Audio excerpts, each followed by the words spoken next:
Científicos y cunas.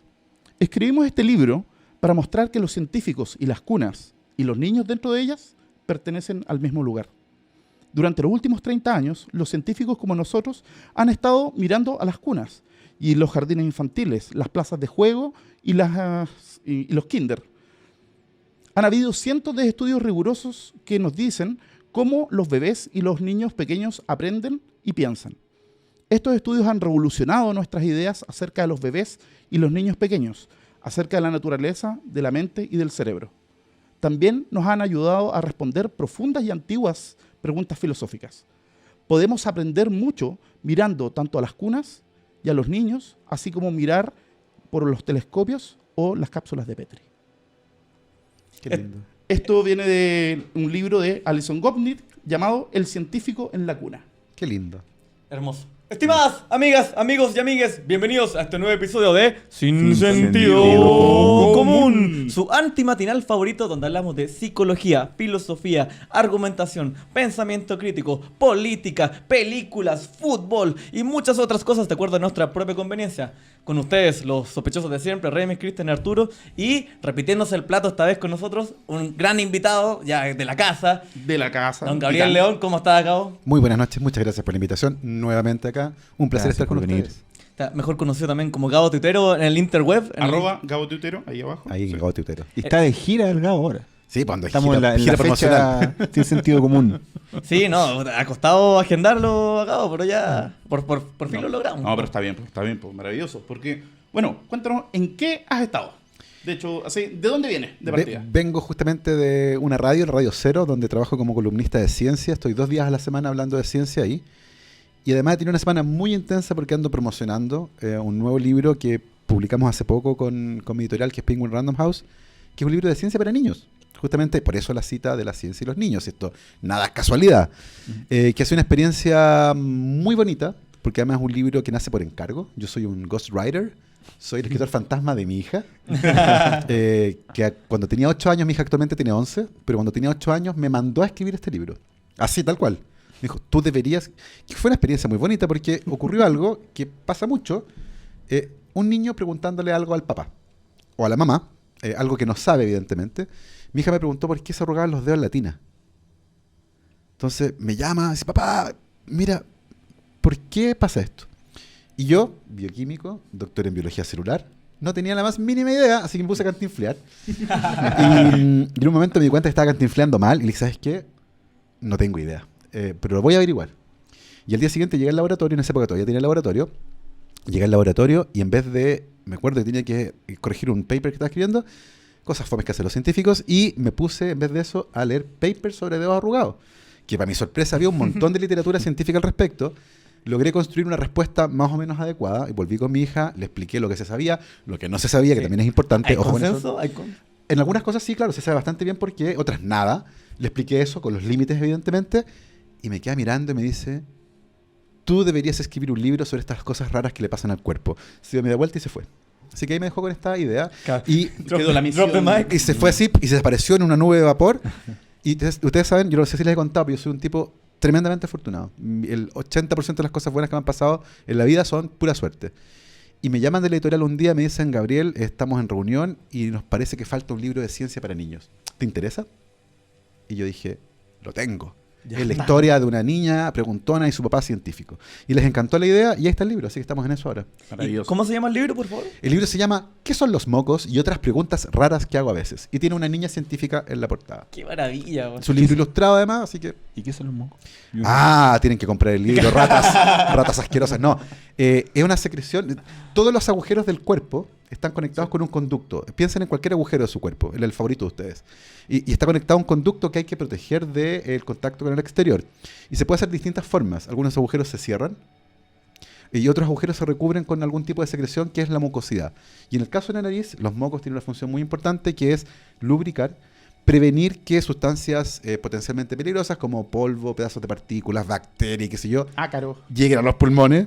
Ácaros, por ejemplo, llegan a los pulmones. Además, tienen sal, por eso los mocos son salados. Si no sabían que los mocos son salados, ¿en qué planeta viven? Porque llorando uno le han corrido los mocos hasta la boca y te... ¿O qué clase ¿De qué clase de, cómo se llama, de adoctrinamiento le Han hicieron en la tenido, casa? por supuesto. La mitad en la encuesta de Estados Unidos, 45% de la gente confesó comerse sus mocos de manera regular, además. Qué El otro rico. 55% Mintió, evidentemente. Y cuando se pierden agua, se deshidratan, se convierten en el moquito que uno se saca en el semáforo. Miren a cualquier persona en el semáforo en rojo, puedo hacer un estudio al respecto. Y están ahí hurgueteándose la nariz hasta que sale. No hayan qué hacer con él, lo intentan pasar de un lugar a otro, eventualmente lo tiran por la ventana, algunos se lo pegan en la puerta, qué sé yo. Pero están ahí y son re importantes. Y se habla poco de ellos. Entonces, por eso da el título al libro. Oye, rebobinemos un poquito. Dos cosas quiero decirte. Uno, yo creo que tu hija tiene buen ojo de editora, quizás. Sí, no, Creo no, que está tiene un buen futuro destinada. por ahí, Un así talento innato notable. que- Bueno, eso. Y segundo, qué importante ese gesto que decís tú de poder decir, ¿sabéis qué, hijo, hija? No sé. Sí, ¿sabéis qué? Yo creo que eso es algo... me parece a mí, tengo la sensación de que para la mayor parte de las personas, el científico, entre otras cosas, es alguien que sabe todo, o sabe mucho de todo. Si estudia ecología, sabe todo de ecología. Y la verdad es que los científicos vivimos de la incertidumbre. Claro. Y la mayor parte del tiempo estamos seguros más o menos de algunas cosas y de otras nada. Y por lo tanto, para nosotros es muy natural decir, no sé, porque de hecho no se sabe. Muchas veces nadie lo sabe y muchas veces nuestro conocimiento tampoco alcanza. Entonces, creo que no solo es honesto, sino que además es un ejercicio súper importante para que las personas no piensen o no se acostumbren a que la ciencia te va a dar todas las respuestas, porque eso no es así. Y una vez que se den cuenta de eso y cambien eso, se digan, chuta, yo esperaba que la ciencia me dé todas las respuestas y no las tiene, van a girar otra cosa y van a buscar respuestas en otra parte. Y yo creo que es súper importante desde pequeños acostumbrarnos a la incertidumbre y a que casi nunca estamos seguros de casi nada. Sí, y quizás también acostumbrarlos desde una edad temprana a que no saber no está mal. Bueno, que eso es Claro. muy complejo porque en el colegio el ejercicio es contrario. El que no sabe tiene un 1.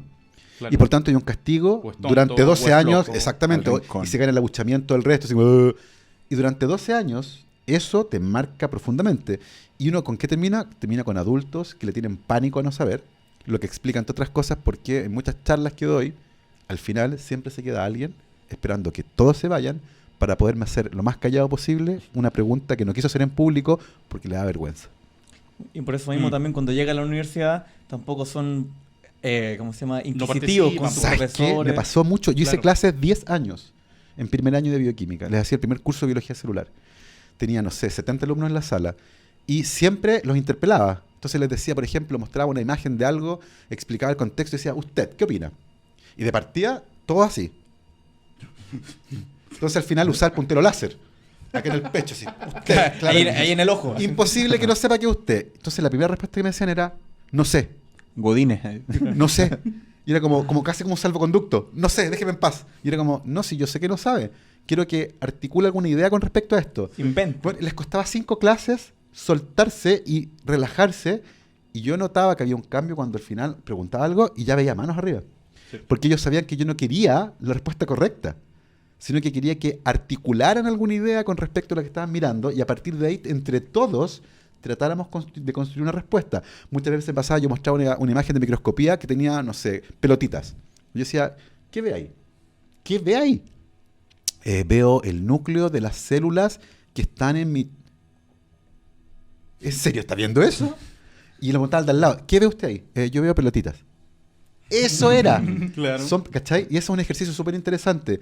Y me parece que tiene mucho que ver todo esto con el colegio. Que de alguna forma es como un garrote gigante que te apalea cada vez que no tienes la respuesta correcta. We don't need No education. Por eso es tan ridículo hablar de ideas como el mérito en la educación.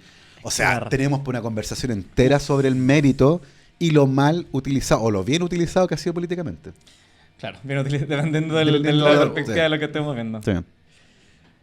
Pero bueno, ya. Volvamos Sí. a lo que, a que- Sí, a la que lo que nos nos trajo. convoca. Por favor, que política es como A mí que- cuando caché que íbamos a estar contigo de nuevo y a propósito de tu libro, me quedé pensando, y a propósito de la cita que dijo Remy, en esto del hablar de ciencia con niños. Porque, claro, está esta cuestión moral, ¿cierto? Lo digo en el mejor sentido posible el término de ser responsable, de no eliminar su curiosidad, Claro. de lo que tú acabas de decir. Pero también hay un tema que me preocupa, digamos, como padre de niños que algún día me van a preguntar cosas, No tanto el ser capaz de decir no sé, o el ser capaz de acompañar, que yo creo que mucha gente sí tiene esa disposición, sino eso como de la cuestión psicológica, cognitiva. Y no lo digo de mirar es menos al niño, pero claramente, o sea, y lo hablamos en el capítulo de temporada pasada, uno mismo, sin ser científico, yo, un viejo ya, 33 años, si te pregunto cosas de tu área de especialidad, probablemente no las voy a entender, porque no tengo la preparación, no tengo la formación. Sí. En el caso de trabajar con niños, ¿cómo es ese paso de captar hasta dónde pueden ir? Sí, claro. Hay un problema, si tú quieres, ahí, que es bien interesante, y que tiene que ver justamente con el alcance que esta aplicación tiene, que está relacionado con el lenguaje que se maneja, con la visión del mundo que existe, con el conocimiento previo que hay. Pero es muy similar, piensa tú, cuando uno pasó por la universidad, pasó por una carrera universitaria, muchos conceptos que uno aprendió en primer año, al cuarto año están completamente deformados porque son muchísimo más complejos que como te los enseñaron. Pero eso es parte de un proceso natural porque evidentemente para poder comprenderlo requieres de otros conocimientos que con el tiempo vas adquiriendo. Entonces es un proceso que finalmente se alimenta sobre sí mismo. Y en el caso de los niños mucho más complejo, como decías tú, porque efectivamente explicarle mitosis a un niño no es un ejercicio fácil. No porque sean tontos, sino porque efectivamente la cantidad de información que requieren para entenderlo a cabalidad es gigantesca. Y por lo tanto uno se puede limitar a tratar de explicar los fundamentos o la base del proceso, siendo súper cuidadoso siempre, y eso me parece que es bien importante de aclarar eso. Recuerdo un artículo hace un tiempo atrás que mostraba que cuando uno comunicaba ciencia a no expertos y lo hacía parecer demasiado sencillo, las personas entendían que eso era la realidad en el fondo. La energía nuclear es esto que me acaban de explicar. Oye, pero esto es repapa, po. ¿Cómo es posible que no esté? Y se generaba una suerte de dominio falso de todo el conocimiento con respecto a aquello. Lo que finalmente terminaba siendo peligroso porque las personas sentían que los expertos ya no eran necesarios. Claro, sí. Entonces hay un Daniel Kruger. O sea, en el fondo lo que hacían es que se quedaban con la metáfora, con exacto, lo cual como si la metáfora fuera, exactamente. Yo creo que las metáforas son valiosas, sí, pero me parece que es súper importante siempre aclarar qué es eso, para que no se queden con la idea de que esto es efectivamente así, porque puede generar un montón de ideas erróneas o incluso peligrosas con respecto a algo. Particularmente lo que ocurre con esto de los expertos. ¿Se acuerdan en Inglaterra cuando un tipo dice estamos hartos? La gente está harta de los expertos. Esa fue la declaración que se hizo durante la discusión del Brexit. Cuando le decían, todos los expertos en economía dicen que esto va a ser fatal para Inglaterra. Y este parlamentario que era pro-Brexit dijo, la gente se aburrió de los expertos. El Boris Johnson, yo creo que tiene que ser. Era Farage, es el payaso. Creo que era Farage. Neil Farage, sí. Que me acordé precisamente hace muchos años atrás, me acuerdo que vi una charla de un compadre que es de la Católica, que es el Carlos Cornejo, y que él básicamente lo que hacía era tomar esta idea de Wittgenstein de que el lenguaje se configura en el uso y que los significados son una cosa de que con el uso se va enriqueciendo. Y mostraba un video en el cual le pedían a un niño, creo que de sexto básico, que explicara qué eran las células y qué eran los tejidos. ¿Ya? Y lo bonito era que él mostraba el video y decía, ya, pausa, ¿notaron algo raro ahí? De nuevo. Bueno, entonces, el tejido es como cuando las células se juntan, etc. ¿Notaron algo? No, nada, etc. O sea, pista. Cuando el niño empieza a hablar de tejido, mírenle las manos. Y claro, ahí ya no mirando al niño, sino mirando las manos. Los tejidos son cuando ya hacía el gesto de tejer. ¿Está bien? Y era, claro, y después cuando hablaba de las células, hablaba de una fábrica. No me acuerdo qué gestos hacía, pero lo hablaba así como en términos como si fuera una fábrica con distintas secciones. La famosa metáfora esa de la fábrica. Pero el punto es que, claro, o sea, la comprensión de los conceptos complejos, cuando está mediada por una metáfora, tenéis ¿cómo se llama? Un dominio de origen, que en este caso es el tejido textil, que es el que conoce el niño, y que te lleva, digamos, a entender esquemáticamente el dominio de estilo, que en este caso son los conjuntos de células, digamos que... Y es como, claro, o sea, todas estas metáforas tienen, o sea, cuando uno le explica ciencia a los niños o cómo lo entienden los niños, están mediadas por metáforas de dominios más simples siempre. Y a veces cuesta, digamos, desprenderse del dominio de... Porque me acuerdo, esta fue una investigación que hice yo en un momento, o sea, no fue una investigación, fue como que tenía la siguiente hipótesis. Y era el hecho de que los niños, tenía yo la impresión de que los niños entienden el tema de la electricidad utilizando el modelo de la distribución del agua. Sí. Que como que la corriente es un fluido que corre por... Una cañería que son los cables, y sí. Exacto. Y claro, pues encontramos que ellos pensaban que así era como funcionaba la corriente. Entonces cuando lo decía, pero entonces, ¿por qué tienen que tener dos? Y decían, para que salga lo que sobra. Mira. ¿Está ahí? Era como muy bonito eso de... Sí. Por eso yo pensaba, tenía una aproximación similar a la enseñanza de la ciencia en los niños, y era volviendo a tu pregunta original. No me parece mal usar metáforas, no me parece mal simplificar las cosas. De hecho, si no las simplificas, si les das la explicación formal que salió en Nature hoy día de un tema a un niño, es un ejercicio inútil, no te va a entender nada, va a ser un montón de palabras que no van a tener mucho sentido. Pero también tiene otro significado, tiene otro valor, para mí que también es súper importante, que es lo que también decía ahí. ¿Cómo motivo la curiosidad a un niño? ¿Cómo le enseño que está bien no saber? ¿Y cómo lo guío en un mecanismo, en una especie de fórmula que puedo usar todo el tiempo para contestar preguntas? En el fondo, tienes dos opciones. Un niño te pregunta y le contestas, un ejercicio donde hay una respuesta para cada pregunta, o le enseñas al niño un mecanismo que él puede usar solo para intentar contestar esa pregunta. Es como la metáfora, es como este dicho de los chinos, ¿cierto? Si le enseña a pescar a un hombre, va a comer todo el tiempo. Exacto. Si le das la comida, va a comer una vez nomás. Esto es algo muy similar. Si le contestas la pregunta al niño, va a aprender una cosa. Pero si tú le enseñas cuál es la lógica de tratar de encontrar la respuesta, va a tener un mecanismo que le va a permitir navegar solo por el conocimiento. Y a mi entender eso es muy importante hoy, porque hoy día lo que nos sobra es información. Claro. Y el problema que estamos enfrentando es que las personas muchas veces no tienen herramientas para navegar por esa información. Cuando yo era chico, y si yo quería saber más sobre los egipcios, en mi casa no había enciclopedia. No tenía ninguna opción de saber más sobre los egipcios. Pero si en otra casa había enciclopedia, alguien podía ir, leer, y había una asociación directa entre leer algo y aprender. Uno leía, ergo aprendía. Sí. Pero hoy en día esa asociación ya no existe. Pero en la cabeza de mucha gente sí. Y mucha gente dice, yo lo leí. Como si eso fuera similar a qué es conocimiento. Claro. Yo lo leí, ergo es cierto, porque aprendí, lo vi, lo leí. Pero ojo, lo que vio a lo mejor estaba escrito en El Guardián de la Salud, por ejemplo, Claro. y lo que salía ahí no era conocimiento, eran los delirios de alguien sobre alguna cosa. De Santandreu. Exactamente. Entonces, pero ya hizo el ejercicio de leer, y por lo tanto está asociado eso con aprender. Claro. Tenemos que cambiar eso hoy día y darle a las personas herramientas para que puedan navegar por este mar de sandeces a veces. No, Sí. Justo hoy leí un artículo muy interesante, creo que era La Nación de Argentina, y se me olvidó el nombre del columnista, pero lo puedo buscar y lo pondré luego por ahí. En los comentarios del YouTube. ¿no? Claro, ejemplo. y era a propósito de esta metáfora, nuevamente, de los nativos digitales. Y este autor decía que era lo más dañino que se podía haber instalado, e ¿Dañino en qué incluso sentido? sospechaba una cuestión política detrás, porque asume que el nativo digital, que serían no sé, los niños y los adolescentes, lo que se llama millennial muchas veces, respectivamente, esta idea de que, mira, si tiene 2 años ya sabe ocupar la tablet. Claro, pero eso no es. Sí. Y eso mismo llevaba la información. Y al mismo tiempo, el nativo digital tiene su contraparte, que es creo que era extranjera, inmigrante digital, que son los más viejos a los que supuestamente hay que estar enseñándoles siempre. Hola, mamá. Entonces se produce esa simetría y supuestamente una cuestión de poder. O sea, el nativo digital sabe más de esto porque nació ahí, versus el otro que hay que estar enseñándole siempre.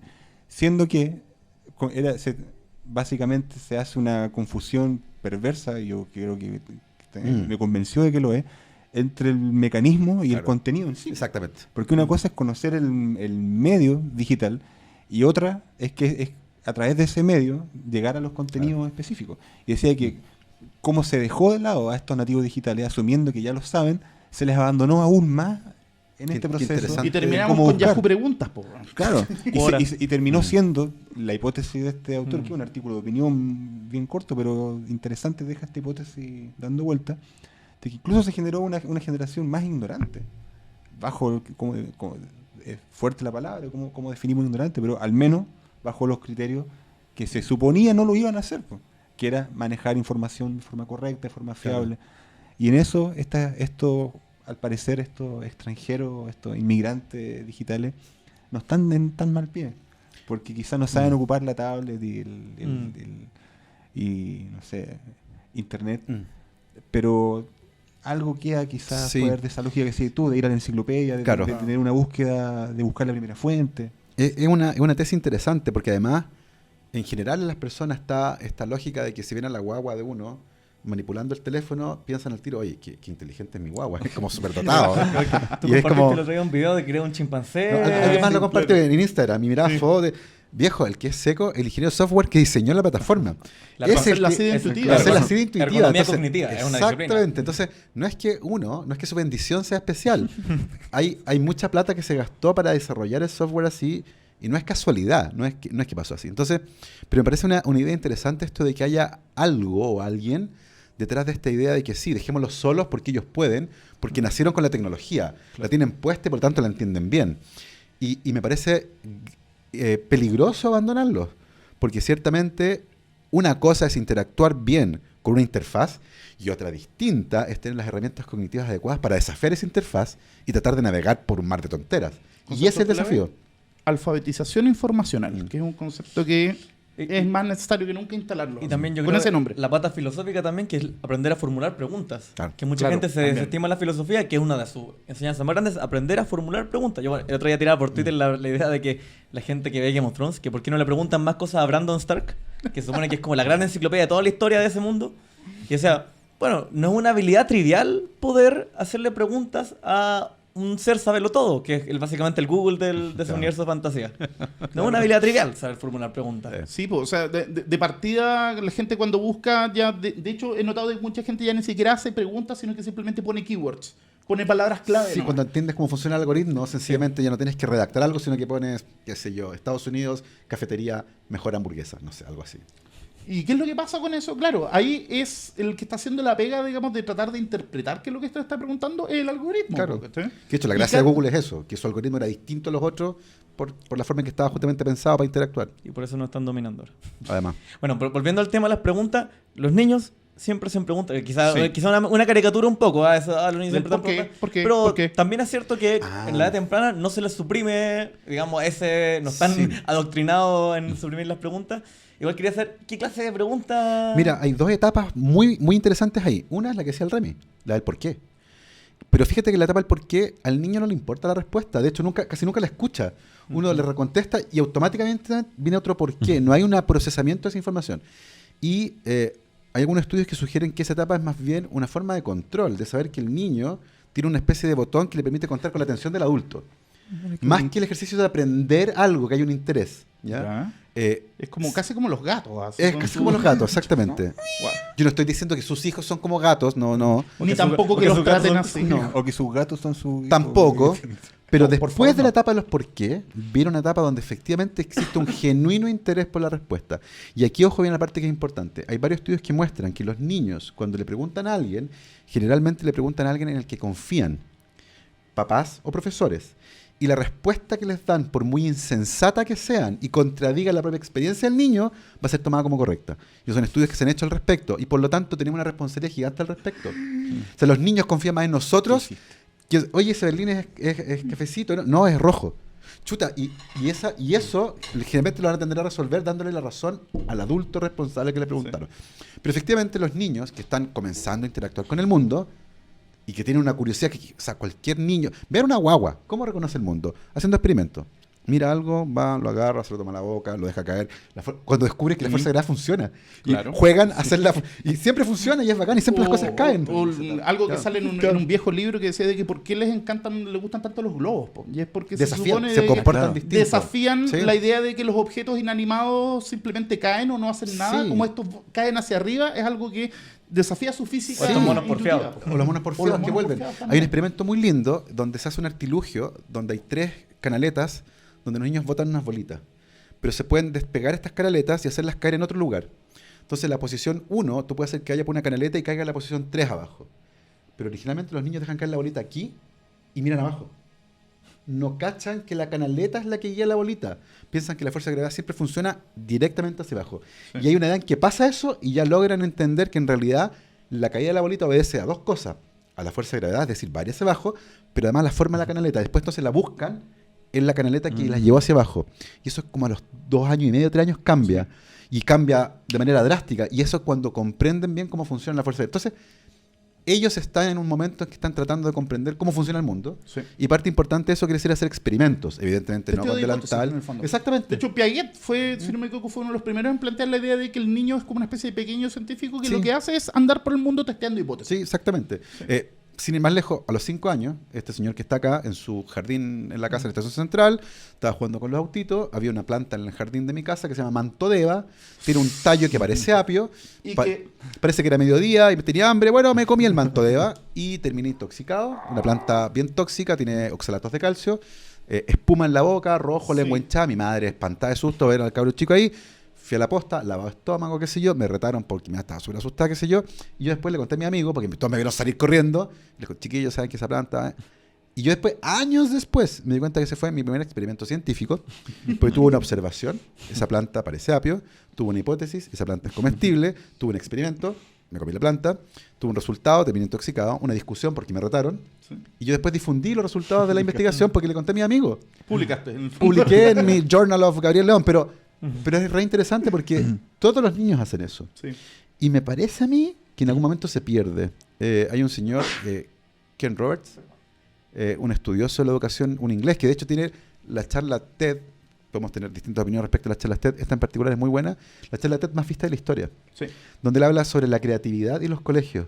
Y cómo nuestra estructura de colegio... Mira, algo interesante. Si yo invento una máquina del tiempo, que no la tengo, por cierto, así que no vengan a buscarla, Si la y tuviéramos, viajo... no deberíamos. No, por favor, no estaríamos acá, estaríamos en otra parte, probablemente. Y viajo 250 años al pasado. Secuestro a alguien y me lo traigo a esta fecha.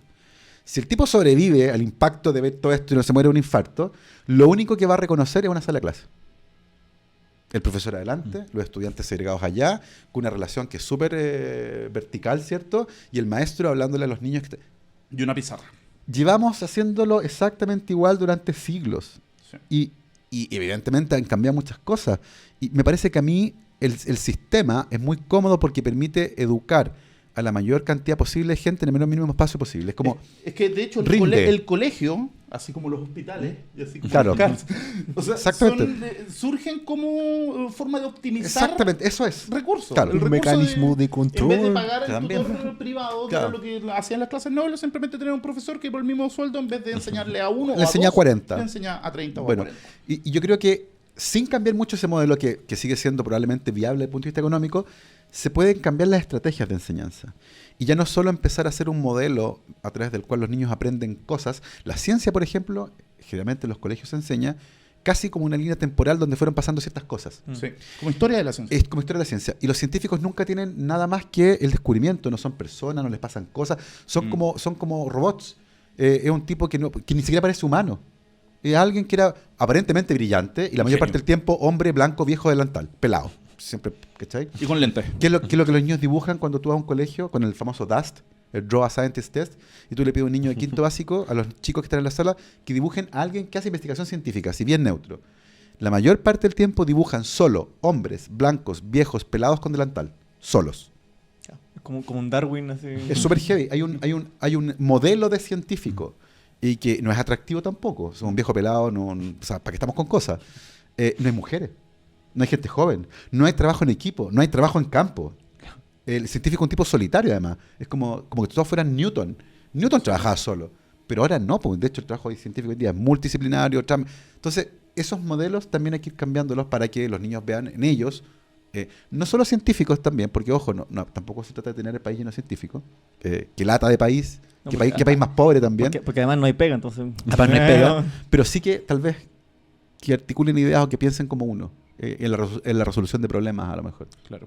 O sea, de hecho pensaba yo de que el arquetipo de científico para nuestra generación probablemente es el Doc Brown. De Volver al Futuro. Y para los niños de ahora, o para los adolescentes de ahora, el arquetipo es exactamente el mismo que es Rick Sánchez. ¿Sí? Claro. Sí, pues, bueno, por eso me parece súper importante que en tu portada, en la portada Claro. del libro, haya una Salga niña una científica. niña. De hecho, Sí. mucha gente me dijo lo mismo. Dijo, te felicito por... bueno, y de hecho es porque le hace honor a la historia. Porque fue una niña la que efectivamente pidió este libro a partir de su curiosidad, ¿cierto? Y que quería ver, contestar alguna de sus preguntas en un libro. Y por eso está ahí, pero cumple un doble propósito, que es mostrar también la otra realidad. Científicos, mujeres jóvenes, que es un problema que estamos enfrentando hoy en día en la comunidad científica. La falta de vocación científica de mujeres, no porque no puedan, sino porque no ven modelos que seguir. Sí. Y porque también sistemáticamente se le echa para abajo. Se les Como aportillas. En las Sí, bueno, investigaciones en aula siempre se ve que, hay una- que los profesores atienden más las preguntas de ciencia de los hombres que de las mujeres. Hay una cosa Así que... como muy sistemática. Hay una cosa que es brutal, que hay un estudio de un par de años atrás, un año o 2 años atrás, a a la siguiente afirmación. Conozco una persona que es muy inteligente. La pregunta es un hombre o una mujer? Las niñas hasta 5 años opinan que es una niña. Después de los 6 opinan que es un niño. Algo pasa, más o menos en la época en que entran al colegio, donde ser muy, muy inteligente no se asocia con ellas mismas, sino que con los niños. Y eso tiene que ver probablemente con lo que pasa en el colegio. Claro. O sea, un refuerzo selectivo. No es casualidad la hipótesis de las clásicas, po. La escuela como un lugar de reproducción de Reproducción de paradigmas y patrones sociales. patrones. Bueno, y antes de que hagamos el corte comercial, bueno, no sé si es comercial en verdad, pero el corte de que... Pero donde hagamos podría- que sea comercial. ¿Dónde Su pondríamos marca comercial? podría estar acá. Y podría Los ser Berlín. efectivamente un corte comercial. Piénsenlo. Sí. Te quería preguntar, o quizás dejarlo instalado. Si trabajaste con algún equipo, me imagino que tienes que trabajar con editores, editoras, Sí, claro. ilustradores, Ilustrador, ilustradoras. Sí. Afortunadamente en la editorial hay un apoyo gigante para ese tipo de cosas. De hecho, originalmente la estructura narrativa era distinta. Yo contaba las historias como papá científico, pero quedaba como lejano. Y ahí la editora, la Maca Figueroa, me dice, ¿sabes qué? Cuéntalo como si tú fueras tu hija. Así que me tuve que poner los zapatos de una niña de 8 años y está narrado en primera persona, pero siendo yo una niña de 8 años, que fue un desafío gigante, pero creo que salió bastante bien, lo conseguí bastante bien. Eso de la ilustración, esto es una bola mía de estas cosas que a uno le pasan, pero me recordó mucho la niña científica, que más o menos, niña más tirando para adolescente, a Rena de Mampato. Mira, me sí. dio la impresión de que era Sí. Rena grande. Sí, mira, qué interesante. Que No Rena la- creció no la y había ahora, pensado. amigo, y ahora el podcast. escribe Sí. un libro Sí. de ciencia. Interesante. Vamos a preguntarle a Paula Balbontín, que es la ilustradora, si tiene alguna influencia por ese lado, porque tienes razón, se parece. Sí. Oye, maravilloso. Oye, antes de entonces de cerrar, adelántate, nos dijiste una pregunta fuera del programa. Sí. ¿Cuál fue esa pregunta? Esto fue una charla en Coquimbito, al interior de La Serena, un par de años atrás, en una escuela rural que tenía 80 estudiantes, de Ya. primero a octavo. Hablé 20 minutos y después estuve media hora contestando preguntas, dentro de lo posible, y una niña me pregunta, profe, ¿por qué la caca de mi hermana es más hedionda que la mía? Que es una pregunta notable, por cierto. Sí. Y con ese La vamos a cliffhanger contar. los vamos a dejar enganchados para el segundo bloque de Sin Sin Sentido Sentido Común. Para literalmente hablar de caca. La caca. Nos vemos a la vuelta.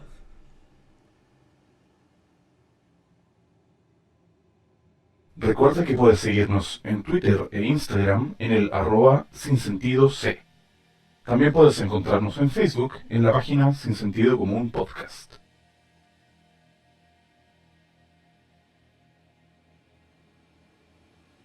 Estamos de vuelta con este segundo bloque de Sin Sentido Común. Y dejamos una pregunta instaladísima en este primer bloque. Yo quiero saber cuál es la respuesta. Si es que puede adelantarla. Vamos, evidentemente, se puede adelantar. Vamos a recordar la pregunta, que ustedes lo vieron recién, pero lo mismo. Esta niña que me pregunta por qué la caca de su hermana es más hedionda que la de ella. Qué interesante, porque es de su experiencia personal, ¿cierto? Claro. Yo Es una huelo experiencia esto compartida, de y hecho. por supuesto los olores corporales del resto nos parecen asquerosos, pero los nuestros no tanto. De hecho hay gente que los disfruta. Sus propias secreciones, sus propios gases, Sabanean. sus propios... Y es como... bueno, y eso es bien interesante porque sencillamente tiene que ver con que uno siempre está con sus olores. Claro. Y la habituación y la cotidianidad de tus olores finalmente hacen que no sean tan asquerosos como los olores de otras personas. Y es bien interesante porque es algo que experimenta todo el mundo finalmente. Y sencillamente no es que ustedes no son menos hediondos que el resto. Somos todos igualmente hediondos. Sí. La única diferencia es que no lo sienten. Y un ejemplo claro de eso, que un poco en escala más chiquitita, tiene que ver con el perfume. Claro. Ustedes se ponen perfume y a los 5 minutos ya no lo sienten. Y llegan a otra parte y dicen, oye, qué rico tu perfume. O, oye, que estáis perfumado. Y uno, no me siento No, nada. tanto, sí, pues, sí. Es algo similar a la ausencia del reloj. Gente que usa reloj y que durante el día ya no lo siente. Porque se apaga eso finalmente y uno... Claro. está ahí. Tú que usas lentes. A mí me pasó un montón de veces los lentes. Oye, ¿dónde están mis lentes? Y los tenía puestos. Sí. Yo no los sentía. Y de hecho me quedó eso de los lentes. Y De hecho, ¿cómo? hasta el día de hoy, por lo menos una vez a la semana me ducho con los dos lentes puestos Pasa mucho, también. porque deja de sentirlo. Y para mí se me pasó por el otro lado, porque ahora yo uso lente de contacto por varias razones, pero de vez en cuando hago este gesto. De acomodarme lentes inexistentes. Es casi una muletilla. Ahí. Pero esa es la respuesta. Tiene que ver con la habituación y con que tú siempre estás expuesto a tus olores Sí. y por tanto te parecen menos hediondos Y que el de hecho olor eso del tiene un resto. corolario importante. Si ustedes algún día van en la micro y levantan la manito y sienten un ligero buquea, Empanada de pino. el ¿De al lado? a empanada o a lo que Si sea, son chilenos. ese buque que para ustedes es ligero, para el resto de la gente es una Espantoso. bofetada. Sí. así. Un charchazo. Oye, pero es muy bonito eso de la habituación al propio olor. Los que estén recién pololeando, sí o no, que el olor de la piel de Sí, la claro. persona amada es como que tiene algo especial. Se Es como generan- que, sí. qué rico huele esa persona, pero tiene un olor característico. Sí, además, Y de hecho, distintas personas tienen olores característicos. de hay su propia estudios piel. bien interesantes al respecto. Algunos de ellos están medio cuestionados por la metodología, pero los voy a contar de todas maneras para que lo sepan y vayan a averiguar un poco más si quieren. Se hizo un estudio que tiene relación con los olores corporales y la elección de pareja. El famoso estudio de las camisetas. Y una de las cosas interesantes de eso es que lo que se hacía era hacer que hombres usaran durante 2 noches consecutivas una camiseta blanca para dormir. Se les pedía que no fumaran, que no comieran comida muy, muy hedionda. Y el olor que quedaba en la camiseta, lo ponían, la camiseta completa, la guardaban con el olor, ¿cierto?, en un frasco. Y luego traían a mujeres voluntarias a que olieran esas camisetas. Entonces calificaban el olor de acuerdo al que más les gustó, al que menos les gustó. Y luego les tomaban muestra de sangre. Y hacían un match con los genes del sistema del MHC, del sistema de histocompatibilidad, que tiene que ver con el repertorio de anticuerpos que ustedes pueden formar. Y lo que encontraron eran que entre más agradable encontraban el olor de la camiseta, más distintos eran los genes del sistema inmune. Y por eso podían formar un repertorio más variado de inmunoglobulinas, por ejemplo. Más adaptativo en el fondo. Y es mucho más grande, es mejor en ese sentido. Ahora, es interesante ¿por qué? Porque además la mayor parte de las mujeres reconocía que la camiseta que más les gustaba, además les recordaba a su pareja. Entonces, efectivamente, en la elección de pareja, más allá de la apariencia física y lo que les gusta a ustedes de sus respectivas parejas, también hay cosas que no conocemos muy bien, que están invisibles ahí, pero que tienen una influencia importante. Y una de ellas, aparentemente, es el olor corporal. Sí, bueno, en, Wow. en psicología también en los últimos años se ha refutado, ya está en el suelo esa cuestión de sentido común, que decía que los polos opuestos se atraen. Claro. Y que resulta que no, Mm. justamente... O sea, ¿a quién le va a gustar tener una relación con alguien que piensa completamente opuesto en Claro. todo? O sea, Yo no debe imagino a ser- Remy debe ser- pololeando con Tere Marinovich, por ejemplo. No, o sea, weón, O con la diputada, ¿cómo se llama? Camila Flores. Sí. Oh. Uf. Ya, en fin. Hablamos en el entretiempo a propósito de experiencias comunes de Curiosidad. curiosidad. Claro. Y el Remy hacía la pregunta, tírala vos.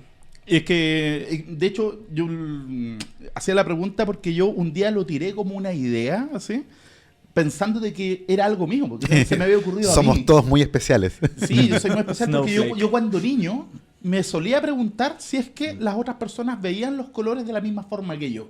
O a lo mejor las otras personas veían los colores en negativo o con otra... Sí, no sé, distinto, más brillante, menos brillante, el verde más verde, anda a saber tú. ¿cachai? O que, por ejemplo, lo que para mí el verde para la otra persona es el, no sé, por el magenta, ¿cachai? O el cian, ¿cachai? Y claro, lo tiré en la U y tú decías, yo también. ¿Y ustedes? Absolutamente, sí. ¿Y ustedes? Sí. También, sí. Qué mira, bueno, qué esto es como interesante. Dora, esto es como Dora la exploradora. Profesor Rosa, de niños en la casa, ¿Y tú? hola papá. ¿Y tú? ¡Qué bien! ¡Vamos! Muy bien. Sí. Sí. Y claro, po, el punto es que esas son preguntas que uno se hace cuando niño y que me Sí. parece que es natural que uno se los hace. Y lo que les comentaba en el intertanto es que hay todo un área de investigación Claro. dentro de la psicología cognitiva y dentro de la filosofía de la mente a propósito de la fenomenología del color. ¿Qué es la ¿Y qué fenomenología? El estudio de la experiencia como experiencia vivida y no solo como teorizar. en primera sobre el persona, mecanismo. claro. La primera persona. Y lo bonito de esto es que en el fondo toda esta área que es súper compleja y hay unas discusiones con distintas teorías respecto a cómo funciona cognitivamente, cómo lo cognitivo se, digamos, engarza con lo físico, es en el fondo la misma pregunta, solamente que ahí está en un nivel de sofisticación mucho más alto que el que corresponde a la ciencia contemporánea, pero la pregunta es la misma. ¿Sí? Y una pregunta muy potente además porque involucra psicología, epistemología, como que ahí te empezás a meter un problema más o menos. Entonces, po. cuando un niño te pregunta eso, ¿qué es lo que tiene que decirle uno? Es como... Bueno, tienes que estudiar en la universidad, Claro, no, pero es, Un es- paper. es interesante porque finalmente probablemente la mejor respuesta es la que diste tú, que tiene que ver con la experiencia personal. Que hay un sistema que es como el hardware, ¿cierto? Sí. Que tiene que ver con los ojos y con las células que responden a ciertas longitudes de onda, pero eso no es verbo. No. Es lo que sabemos con respecto a cómo se transmite A en seres cómo nerviosas funciona el- que estimulan el cerebro, porque finalmente el que ve es el cerebro. Probablemente el ejemplo más lindo de eso, el de los lentes que hacen ver invertido. Claro, sí. Unos lentes que tú te pones y que por la óptica que tienen hacen que el mundo esté en 180 Todo al grados, revés. patas para arriba. Y Sí. la persona trata de vivir así, se hace un café, por ejemplo, se quema, es una mierda, se pasa cayendo, trata de andar en bicicleta, un desastre. No y puede en un agarrar las momento, cosas. Así. y en un momento, el cerebro da vuelta a la imagen porque se da cuenta que la vivencia que está teniendo no tiene un correlato con lo que está viendo. Y Exacto. dice, Se "Esto está al adapta. revés". Y el cerebro se adapta. Lo que muestra que es una experiencia no de los ojos, sino que del cerebro. Y lo bonito es que cuando la persona ya está completamente habituada a esos lentes, tú se los quitas, le devuelves la visión original y se vuelve a caer, se le vuelven a caer las cosas. A propósito de que hace un rato en internet o hace un par de meses hablaban de que a ver si vivimos en una simulación, no me acuerdo qué cosa. Sí, sí. Yo pensaba, espérate, que creáis, ¿tú crees que estáis viendo con los ojos? Así como. Claro. Hay gente, porque la experiencia Sí. fenomenológica es de que estamos viendo aquí, pero en verdad no estamos viendo aquí. No. Estamos recibiendo aquí, Exactamente. procesando acá y se siente como que. Sí. De hecho, hay cosas bien interesantes que tienen que ver con disociar lo que uno ve de lo que uno siente. Claro. Probablemente el experimento más lindo es el de la brocha en la mano. No sé si lo conocen. Sí.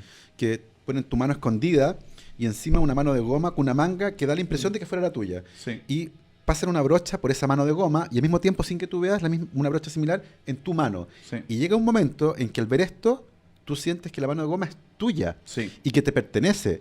Y que si alguien le entierra un tenedor, vas a sentir un impulso Claro. por quitar la mano. Sí. Y es bien entretenido eso, cómo Martillazo. se disocia lo que tú estás viendo de lo que estás sintiendo. Me parece que son cosas bien interesantes. A propósito de, por ejemplo, la discusión que hubo reciente de estos experimentos que se hizo en Estados Unidos un par de semanas atrás, de un cerebro, un cerdo, que 4 horas después de muerto lo pusieron en un sistema de perfusión especial Claro. y recuperaron alguna actividad celular. No fue actividad cerebral, ojo. No es que no hubo conciencia ahí. Pero, ¿Dónde sabemos? pero, ahí viene la pregunta, ¿cuánto más falta para poder brindarle a un cerebro desprovisto completamente de cualquier input sensorial la conciencia? La pesadilla que debe ser eso, no se me imagina la tortura que debe ser tener un cerebro consciente, desconectado Desencarnado. completamente de cualquier... Sí, Claro. no, debe ser una cosa impresionantemente, y por eso que todos los expertos en bioética inmediatamente saltaron a decir, ojo, queridos amigos, Sí.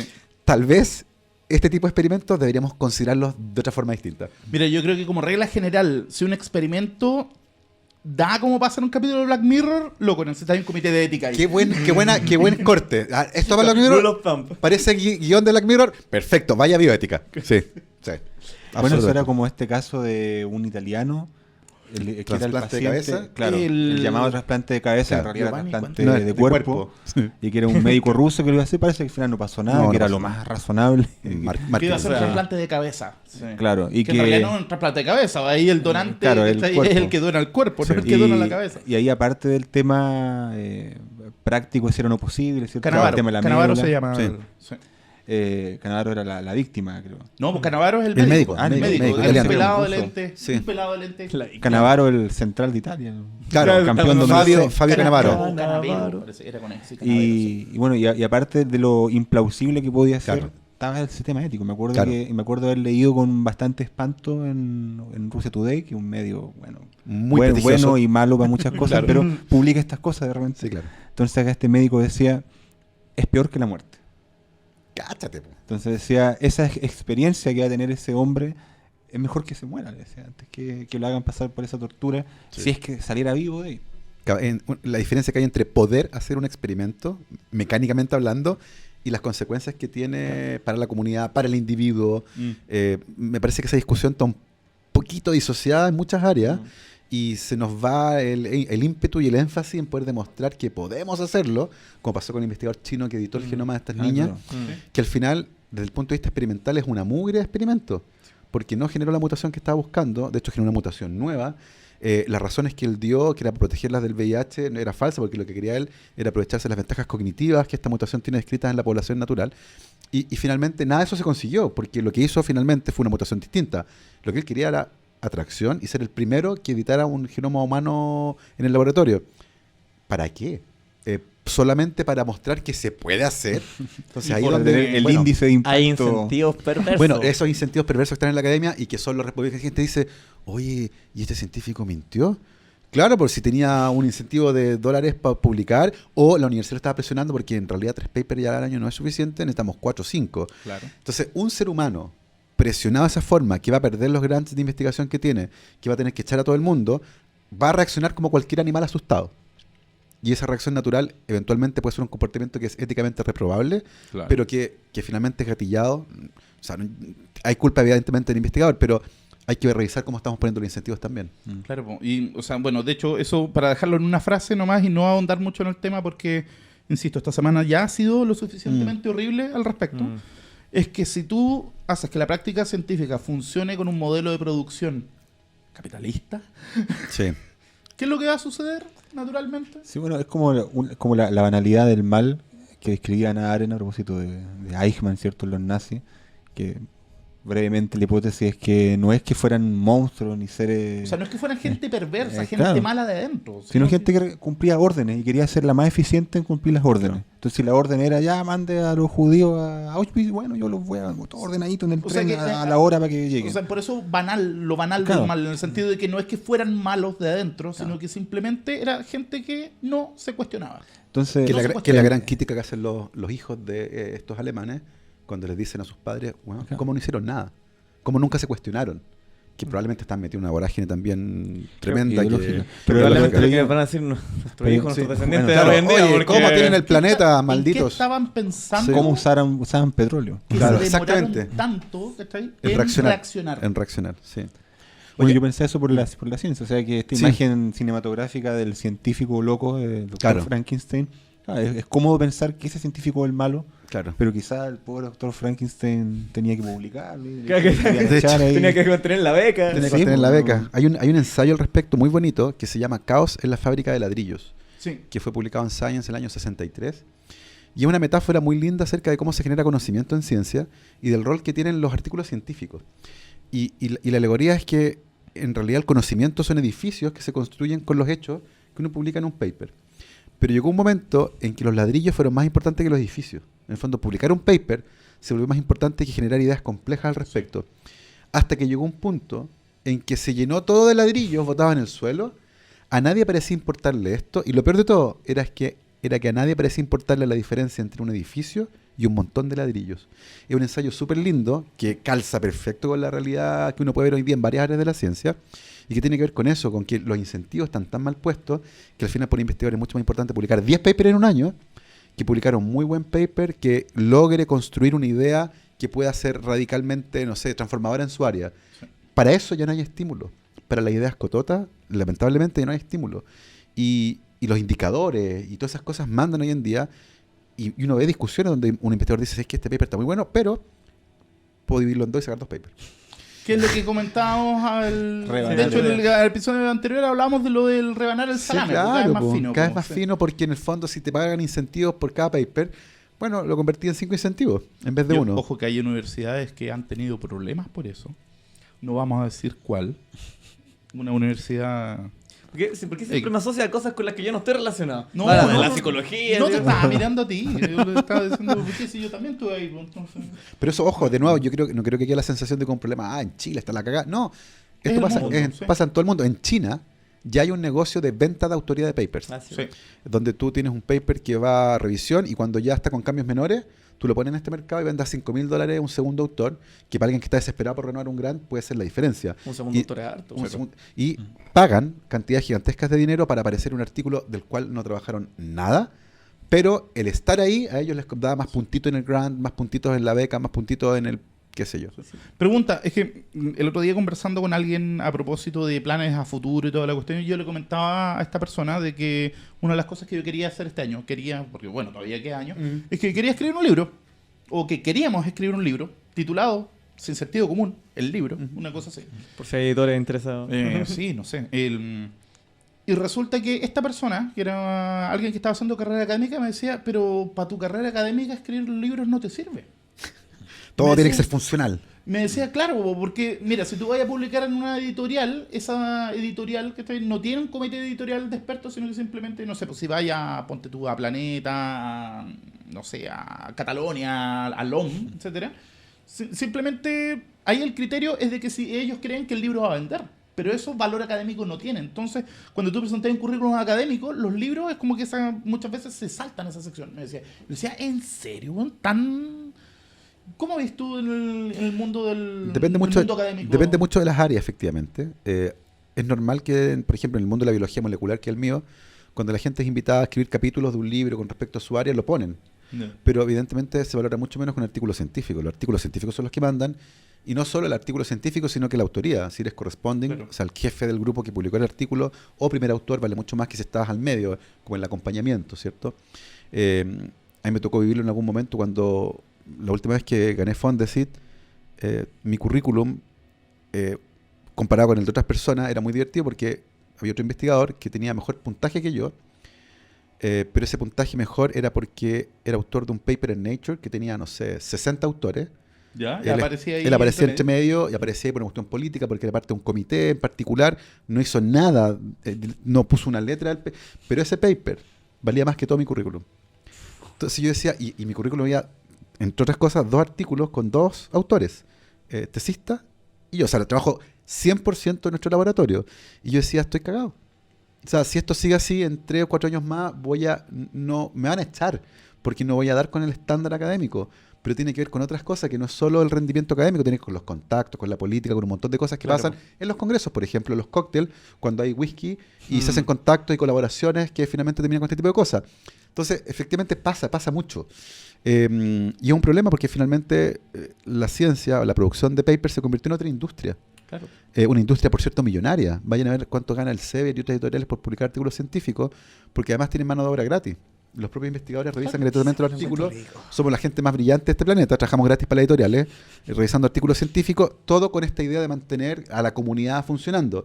Pero finalmente se convirtió en algo bien perverso. Y yo tengo la sensación de que esto va a cambiar en el mediano plazo. Lo que le quedan un par de años. Yo diría que una década, Ya. pero no da más, claramente no, porque el sistema está totalmente corrupto a esta altura. Se viene la No revolución. cumple con su función.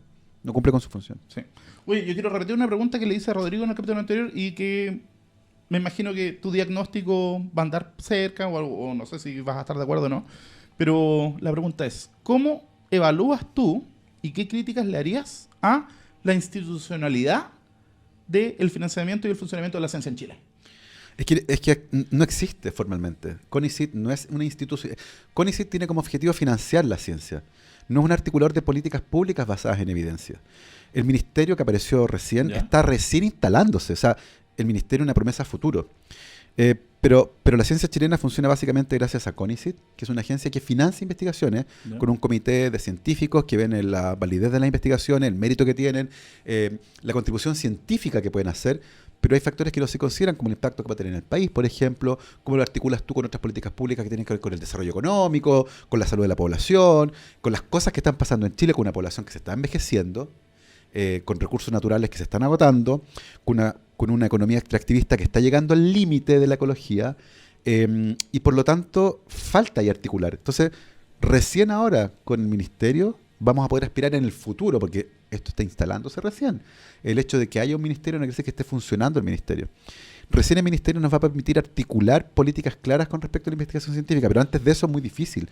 CONICIT no conversa con nadie, no se va a sentar a una mesa con el Ministerio de Salud y decirle, mire, en esta área falta investigación, acá tenemos investigadores, hagámoslo juntos. No, pues si no articula políticas públicas, solamente financia investigación. Es una agencia que actualmente depende del Ministerio de Educación y que financia investigación científica, pero no es un ente que articule políticas de investigación. Eso le corresponde a una organización de rango de ministerio, que recién apareció. Y de hecho, para mí, el gran éxito o la gran necesidad, porque mucho se discutió si era un ministerio, una subsecretaría, si era como enchular CONICIT. Para mí el gran valor del ministerio es que se sienta en la mesa con ministro de Hacienda, de Economía, de Salud, de Educación. Que pueden discutir, así como nosotros estamos discutiendo acá, estos temas y generar políticas públicas en beneficio del país, porque finalmente parte de lo que nosotros hacemos tiene esa función. Una cosa, claro, es saber más sobre el mundo. Claro. Educar. Pero hay gente que dice, oye, pero ¿por qué Chile hace investigación en enfermedades que son raras, por ejemplo? Que hay un caso cada 50.000. O sea, en Chile hay, no sé, 100 casos. ¿Por qué gastamos plata en eso? Y también tenemos que hacernos cargo de esas cosas. Cuando la gente pregunta, oye, ¿y de qué sirve sacarle una foto al disco de acreción de un agujero negro cuando acá tenemos gente que se muere de hambre? Entonces, chuta, uno puede decir, oye, pero ¿qué pregunta es esa? Y es una pregunta perfectamente válida. y yo creo que también es importante contestarla, o al menos intentar contestarla. Un país como el nuestro, que es un país pobre, no es un país al que le sobre plata, necesita hacer investigación para poder cambiar, por ejemplo, su modelo productivo. Sí. Si nosotros seguimos viendo cómo estamos haciéndolo hasta ahora, no vamos a durar mucho. El problema es cómo nosotros, los ciudadanos, generamos cambios cuando sabemos que las decisiones las toma un grupo pequeñito, la famosa élite económica y política, Sí. que además no tiene... Con sus propios intereses Por creados. supuesto, y que además no tiene ganas de cambiarlo, porque si tú tienes un juego, un tablero, donde vas ganando, no quieres cambiar las reglas, porque te está Exacto. yendo bien a ti. Entonces, son cambios complejos. Y en ese sentido me parece a mí que el ministerio podría hacer un aporte cuando esté instalado. Pero por ahora es ahí. Sí, pues, bueno, las áreas prioritarias ahora de CONICET están definidas por intereses económicos también. Pues, si tú cachai las becas. Claro. Creo que las áreas prioritarias van relacionadas a la ingeniería, sobre todo en minas. A propósito que estaba mirando hace Sí, poco las claro. regulaciones. Pero en el fondo es, litio, el litio se va a acabar en algún momento. En California, en el Instituto Tecnológico de California, el año pasado hicieron baterías de aluminio dopadas con grafeno, que Ya. funcionan mejor que las baterías de litio. O sea, Entonces, Este es ¿cómo se llama? El salitre 2.0. exactamente. Y Sí. vamos, y lo peor de todo es que el salitre fue hace 100 años. Fue recién. Sí, pasó un rato. Y yo no sé si, por ejemplo, en la Cámara de Diputados y Senadores conocen la historia del salitre y lo que pasó. En el fondo, ¿por qué Chile dejó de vender salitre? No es que se acabó el salitre. No. Un químico alemán, Fritz Haber, inventó una forma de destilar aire, que es una materia prima gratuita, para producir amonio. Y eso hizo quebrar a un país entero, que es Chile. Sí. Chile quebró por culpa de un químico que se ganó el premio Nobel. Y eso se puede repetir nuevamente por una cosa que es casi no conocer la historia de este país, que me parece súper lamentable. No, y me da la impresión que en el caso del litio es un poco peor porque por lo menos Chile alcanzó a disfrutar Sí, algo del del salitre. salitre. Algunos en cambio chilenos. del litio todavía no, pues, ¿cachai? Sí. Ni De- siquiera lo hemos empezado a Sí, disfrutar. es como el cuento- Sí, lo están vendiendo. Sí, como el cuento de la lechera, ¿cierto? Que Claro. gastó la plata en tender la leche y finalmente la leche se le cayó en el camino. Sí. Oye, sí. Oye, volvamos un poquito al tema de los niños primero, quizás. Sí, eso, algo más alegre, weón, porque Sí. ya Sí. está quedando muy Sí, deprimente, Sí, no nos weón. deprimamos, por Pero, favor. Rescatemos un poquito el tema de... Igual yo creo que tratarlo de unir con el tema de los niños, ¿te ha tocado detectar vocaciones científicas? Niños que te digan, me imagino que sí, digan, yo quiero ser científico, Sí. me gustó tanto. Y ahí, bueno, sabiendo que la ciencia también tiene este lado más perverso, ¿cierto? Más, De hecho, mucha gente más- me ha criticado por fomentar las vocaciones científicas en un país como Chile. ¿Te En el han fondo, criticado? sí, ¿Qué clase de porque en el persona? fondo yo entiendo la crítica, es como, weón, ¿por qué vende esta fantasía de que en Chile se puede hacer ciencia? Claro, es como decir que va a ser un pintor. Exactamente, es como... Porque se sí. puede ser filósofo. Entonces, pero mi respuesta es siempre la misma. Yo insisto, yo no quiero que sean científicos. Si son, bacán, y me parece genial, los vamos a apoyar. Yo quiero que aprendan a pensar, que es distinto. ¿Qué es lo que hace el científico en el laboratorio? ¿Cómo abordo este problema? ¿Cuál es la hipótesis más razonable para empezar a ensayar? ¿Qué puedo concluir de esto? ¿Cuáles son los límites de mi propio experimento? Ese tipo de cosas que sirven para todo, ¿ya? Eso es lo que me gustaría a mí, más que llenar de científicos Chile, que no tiene ningún, insisto, no tiene ningún sentido. Pero sí lo he visto, y los casos que más me llaman la atención no es del niño que viene con una especie de formación previa, súper intelectual, con un lenguaje casi formado ya con respecto a un área en particular. Es un niño que está muy bien informado, que intelectualmente llegó a un nivel de comprensión de lo que le interesa súper choro. A mí el que me llama más la atención es el que es apasionado por la ciencia, que le chorrea por el ¿por qué? ¿Y por qué me preocupa esto? Porque en general la descripción del científico no se puede diferenciar de la de un robot. Aparentemente el científico se sentó 3 días solo en una roca a pensar y de repente se le ocurrió una genialidad. El científico no tiene vida, no tiene problemas, no tiene mujer, no tiene hombre, no está casado, no va al baño, no come, no llora. No paga cuentas. Y el científico es un ser humano. Y yo hacía ciencia, y lo que más disfrutaba de la ciencia era esos momentos que se paraban los pelos. Que era cuando descubríamos algo y nos poníamos contentos y gritábamos dentro del microscopio así todo, está la proteína, weón, y se mueve, y está y como que, sí, la hipótesis que teníamos que era que se movía del retículo y lo vimos y está ahí, se repitió, hicimos videos, tenemos eso. Y eso nos ponía alegres, nos daba felicidad, no era como, qué interesante. No. Ya acá saco 10 papers. No, era literalmente una emoción. Yo, lo más cercano que se me ocurre, que tal vez me quedo corto, es hacer un gol en un estadio con un público. Ese tipo de cosas. Esa es la razón por la que hacemos ciencia. Es lo que decía un poco Feynman. La ciencia es como el sexo. Sí. A veces salen cosas interesantes, como hijos, por ejemplo, pero no es la razón por la que uno lo hace. ¿Es por qué? Es porque hay pasión por descubrir, por tratar de sacarle un cachito más a la naturaleza y de achicar un poquito más la incertidumbre con respecto al mundo. Es eso. Y eso es lo que más me gusta de la ciencia. tiene una parte que nos enseña, que nos da baterías celulares que duren más de un día, poder transmitir esto, curas de enfermedades, medicamentos para que recuperar el pelo a los que se nos cayó, todo lo que ustedes quieran. Pero hay otra cosa detrás, que es la emoción de descubrir y de ver algo Claro. que nunca antes vio nadie. Yo, un dato que a lo mejor no sé si ustedes lo manejan, pero es que tiene todo que ver con esto, que es a propósito de teorías del por qué evolucionó la risa. Que es un tema que vamos a abordar, de hecho, en un par de capítulos más, que vamos a hacer un capítulo sobre comedia. Verdad. Y es hay Dennett con otros compadres tienen la siguiente teoría. Dicen de que en el fondo lo que tienen en común todas las estructuras de chiste o de cosas cómicas es que implican la formación de un modelo mental, la subversión del modelo, Claro. y básicamente la risa es la respuesta natural a un espasmo Exactamente. de Algo, comprensión. algo inesperado. De repente, ¡ay! Sí. Bueno, es Es un espasmo de comprensión. O sea que en el fondo nosotros estamos diseñados para que el entender algo sea algo profundamente satisfactorio. Claro, es como un orgasmo cognitivo. Un Claro. orgasmo Lo de cognitivo. Bueno, Feynman. está estudiado, pues hay una... Entonces, claro, esa el emoción N400, del- la negatividad. Esa emoción del científico es como, se parece mucho a la risa en ese sentido, porque Sí. es como del descubrir algo, entender algo, como que es una sensación que es bueno. adictiva. Gratificante. Esa semana que se comunicó, se publicó la foto, ¿cierto? Del disco de creación del agujero claro, del negro. agujero negro. Tuviste en la radio Cero, bueno, Sí. está siempre, pero Sí. hay una... Y dijiste algo muy parecido a esto y Sí. que lo encontré maravilloso, tal como mucha gente lo dijo, a propósito de esto, del valor de la curiosidad, fomentar esa Claro. curiosidad y ese gozo al descubrimiento. Y cuando escuchaba eso en la radio, me pensaba en el arte también. Claro. No quiero Exactamente. llegar a un reduccionismo de que ay, todo es lo mismo y todo es místico y está todo conectado, porque no es eso. Sí. Pero sí de que hay quizás un mecanismo de la evolución que funciona parecido en casos Yo distintos. estoy convencido que sí. Y en el caso del arte, porque algo parecido, y que tiene esta pregunta a propósito de que hablábamos de CONICET, ¿cierto? Porque CONICET, ustedes sabrán, se llama Ciencia y Tecnología, Claro. pero también financia a individuos como este que está acá, como yo, Claro. y financia tesis de filosofía, Claro. tesis sobre arte. Entonces Sí. está esa pregunta también. De hecho, hay una agrupación que se llama Investigadores- Investigadores de Humanidades, sí. algo así, y que dan esta pelea, ¿cierto? Muy valiosa, por cierto, decir, sin humanidades no. O sea, decir, esto también es conocimiento, también es investigación. Y está esta discusión que es larga, ¿cierto? La justificación de que lo mismo. ¿Por qué un Estado que tiene recursos limitados, Claro. que tiene urgencias, tendría que gastar plata? Ya ni siquiera estamos hablando de un científico de una proteína. Estamos hablando en un weón que hace poesías, ¿cachai? Claro, Entonces, exactamente. Un tipo que estudia estética. o- Claro. o sea, y Claro.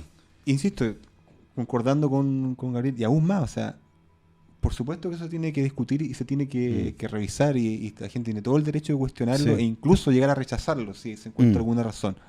Pero por lo menos yo creo que tiene que estar esa puerta abierta para no olvidarnos de que finalmente este tipo de investigación, este tipo de manifestaciones despiertan algo, Sí. una chispa de curiosidad, una chispa de que es el primer peldaño de la comprensión y de ahí viene el conocimiento, como decía Neil deGrasse, hasta llegar a la sabiduría. Conocimiento, la comprensión, la sabiduría. No tan fácil ni tan burdo, pero casi, digamos. Yo creo que hay algo bien interesante lo que decís tú, que es la génesis de esto, que tiene que ver con el tiempo libre. Cuando los miembros de nuestra especie aprendieron a cultivar o tuvieron herramientas suficientes para cazar suficiente comida y dejó de ser una preocupación tener que arrancar de depredadores o conseguir comida, Exacto. apareció algo que fue maravilloso. Tiempo de ocio, tiempo para perder, entre comillas. Las manos en las cavernas, el arte rupestre nace en una época en que, imagínate que ya no estábamos todo el día bañados en adrenalina, arrancando a los depredadores, buscando comida, o que el fuego nos apagara. Fue como, oye, comimos, tengo la guatita llena, estoy calentito, ¿qué hago ahora? Decoremos. Arte. Pienso, ¿de dónde viene la...? ¿Cachai? Entonces, me parece a mí que la génesis tanto del arte como de la ciencia tiene que ver con el poder darse cuenta del mundo en un momento que dejaste de correr. Cuando por fin tuviste las herramientas para decir, ¿sabes qué? Estoy suficientemente bien como para tener una hora y hacer algo distinto a comer, cazar, arrancar o no morirme de frío. O no morirme, básicamente. Entonces, me da la impresión que tiene un origen común, que tiene que ver con esta oportunidad de explorar otros rincones del cerebro que hasta ese momento no habíamos podido explorar. Y de ahí viene la creatividad. Por eso es tan importante el tiempo de ocio. Yo creo que no hay ninguna idea buena que haya tenido sin darme permiso para divagar. Sí. Y hoy día parte importante de mi trabajo consiste en perder el tiempo leyendo cosas que no tienen nada que ver con lo que estoy haciendo y que quedan guardadas en algún lugar de mi cerebro y digo, tate, esto está acá, y por lo tanto, estos niños sobreexigidos para ver a los niños, Sí. que tienen taller de piano, de guitarra, de natación, y que no tienen tiempo de aburrirse. Y la jornada completa, de hecho. Es súper, a mi entender, súper tóxico. Los niños necesitan expresar su creatividad, generar cosas nuevas, pensar ideas novedosas, discutirlas, desafiarlas, y ese ejercicio, a mi entender, puede ser mucho más útil que estar 1 hora en una clase que tal vez en 2 meses más no van a recordar absolutamente nada. Con eso me recuerda también ciertas premisas de la psicología evolutiva, ¿cierto? Que Sí. bastante Estábamos hablando de Ya, eso. claro, antes Ahora. de entrar. Y esta noción de que nuestros antepasados surgieron en un entorno bastante hostil y por lo tanto todos nuestros rasgos son el producto de su lucha por haber sobrevivido, entonces heredamos de los que lograron adaptarse y luchar contra los elementos. Cosa que no digo que sea falsa. El tema es que muchos de los seguidores de esta corriente tratan de aplicarlo a cosas actuales e incluso buscando esto en tribus o en etnias que actualmente se supone que viven de forma parecida a nuestros antepasados. Y además, como paralelo, esta premisa de que la vida es lucha, la vida, curiosamente, le gusta mucho competencia. a los fascistas. En Mi lucha dice textualmente, porque la vida es una lucha y la especie y las razas son ¿Cómo solo es la el- especie. El que quiere puede, bueno, sí. Claro, que quiere puede verlo. y que tiene Puede. cierto su ideológica contemporánea en esto. Pero si uno revisa el trabajo de campo antropológico, recuerdo una profesora que tuve hace poco, Ana Pizarro, una gran académica de literatura, ella fue al Amazonas, convivió con etnias, trabajo de campo, para estudiar su literatura, sus ritos, y no solo lo que vio ella, sino lo que ella ha estudiado, otras cosas, nos decía, es que esto es ya esto es así. Todos estos pueblos que supuestamente bajo estas premisas son primitivos, que son pueblos que nos han dicho que viven en la pobreza, ¿cierto? Esta idea de que no, la pobreza, siempre vivimos en pobreza y solo gracias al capitalismo conocimos la riqueza. Y dice, estos pueblos, curiosamente, todo el excedente de lo que se podría llamar de producción lo están invirtiendo constantemente en rito o en esas cosas que bajo nuestra perspectiva actual serían pérdida de tiempo. Decía, claro, la gente ve bajo el ojo occidental, ve un negro con un arco y una flecha y dice, es pobre. Y lo ve semidesnudo y dice, no tiene ropa.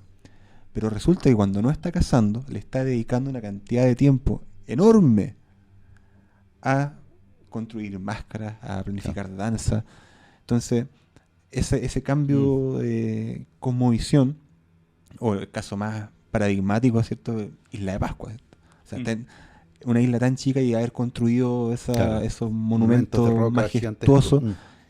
que le llevó a algunos más despistados a preferir creer que eran extraterrestres antes que lo había hecho gente. Claro. O sea, porque curiosamente, o sea, no curiosamente, parece ser, y mucha evidencia nos lleva para allá, que justamente esas cosas que llamamos pérdida de tiempo u ocio, o esa chispa de curiosidad, era parte fundamental de la cohesión de esta sociedad.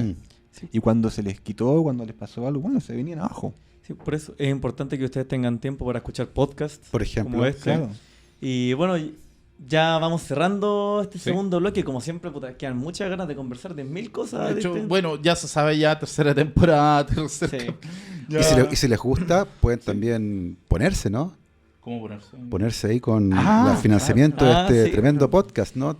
Sí, tengo aquí en la lista, pero antes de eso, tú también tienes una iniciativa digital de difusión de la ciencia. Sí, por favor. Que le puedes comentar a la gente Sí. para que la conozcan, a nuestros seguidores, que seguro nuestros seguidores van a estar interesadísimos en los que no saben ya.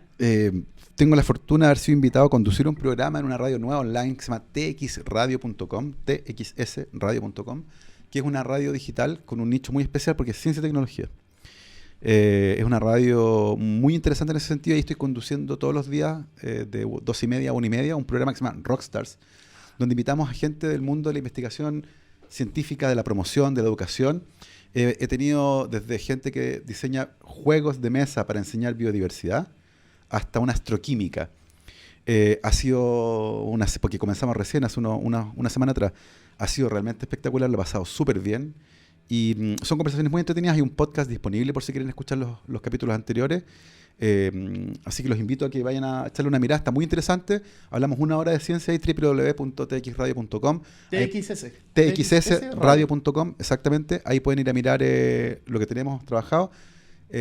Muy interesante y me encantaría evidentemente tenerlos ustedes por ahí que pasen alguna vez para que conversemos también de psicología, de cognición, de filosofía y de cómo todo esto se cruza con la investigación científica, con las cosas que están pasando el día de hoy. Así que ya lo saben, txsradio.com, échenle una miradita a lo que pasa ahí. Hermoso. Entonces, Muchas gracias. Y vamos a hacer una pequeña leída. La semana pasada, la última vez no lo hicimos. hoy no lo hicimos, Sí, sí, no, pero igual lo sentimos puse en mucho. YouTube. Bueno. Sí. Vamos a agradecerle a nuestros queridos patroncitos. Que quizás muy religioso lo que estoy diciendo. Sí, oye, a todo esto, ya mandamos a hacer los primeros merchandising, así es que Sí, los que están prometidos hace harto rato. Vamos a Así mandar que ya. ya viene. Sí. Así que muchas gracias. Alex Gormaz Matamala, Carolina Flores, Catarrufque, Cristian. ¿Qué está Cristian haciendo? Acecas, pon Es el de hacer nuestro último suscriptor. Ah, ya, dale. Francisco Pérez, Jaime Navarro, Jorge Moreira Rodríguez, José Tomás Hernández, Juan Espinosa Ale, Juan Loaiza, Moisés Gallo, Ricardo Martínez, Rodrigo Bermúdez, Rodrigo Mundaca, Rodrigo Muñoz, Sofía Ormazábal. Muchas gracias a todos ustedes, porque sin ustedes no podríamos tener nada de esto que estamos teniendo ahora, así que... Ni comida, ni café, Claro, ni ni comida, micrófono. ni Y las drogas que están allá escondidas que nos han mostrado. Sí. Ni vestimenta, ni Claro. Vestimenta. Claro, estaríamos desnudos, y eso sí que no sería atractivo para ustedes, yo creo. Claro. Sí. Así que nada, muchas gracias a Gabo por venir de nuevo, y Gracias por la más que invitación. invitadísimo Y compren a su próximo libro, por capítulo favor. de la tercera temporada. Ahí ya saben que son los mocos y otras preguntas raras que hago a veces. En todas las librerías Vayan del a país. encontrar esa pregunta que el niño que ya mataron con la adultez se hizo y que nunca contestaron. Así que bueno, vamos a poner ahí la portada, por aquí, en alguna Sí. parte esta va a aparecer. El enlace a Busca Libre. Claro. Claro. Amazon. Con nuestro referral link sí, de Amazon. Como Por para que supuesto. nosotros ganemos 2 pesos cuando compren el. Bueno, 2 centavos. cada 2 centavos. Muchas gracias por escucharnos. Y nos vemos en una siguiente entrega de Sin Sentido Sentido Común. Común. Chau, chau. Que estén bien.